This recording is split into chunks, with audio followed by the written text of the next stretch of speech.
Yun nga mga idol, kayo ay tatawid sa Ligaw-Gaw Overflow Bridge na kung saan ilang araw itong nakasara sa publiko kahit hindi matawiran. Yan, makikita natin sa mga tumatawid, no? Pila-pila.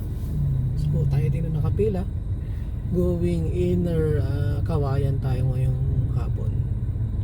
So tayo tatawid ngayon dyan. Tingnan natin, no? Gamit ang Hyundai Accent na kotse. So let's see, ay aabante na. Tingnan natin. So ito ang isa sa Cagayan River na tinatawid natin ngayon. So makikita natin dyan lagi ito, no? Tuwing malakas ang ulan sa taas, ito ay mahirap tawiran. Yan, makikita natin yung mga motorista pila-pila. Yan. So at least may mobile sa ating harapan, no? Titingnan natin ngayon ano bang ganap.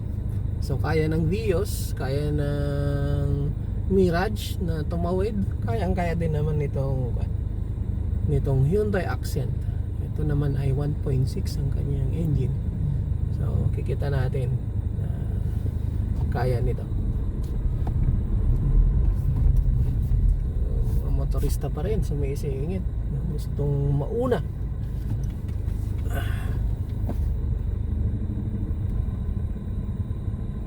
Tignan natin kung tayo makakatawid ng matagumpay, ano?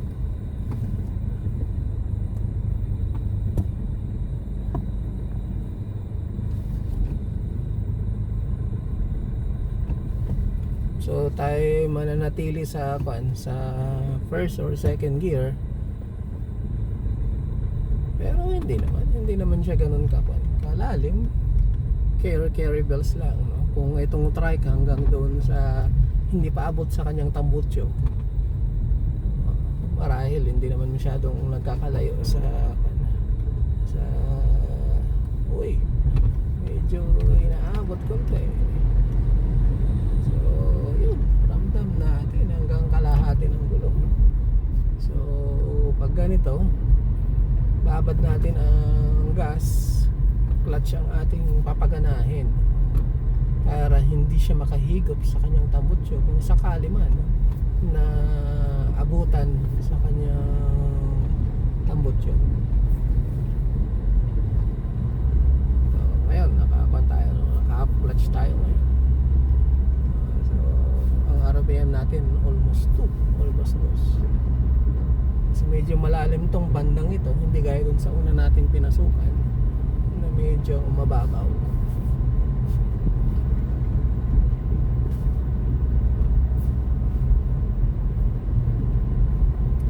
Dito may mataas-taas dito.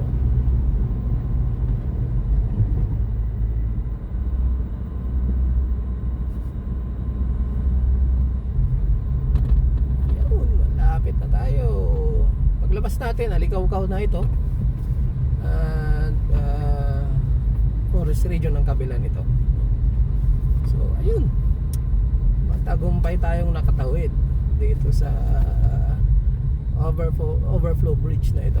So maraming salamat sa panonood.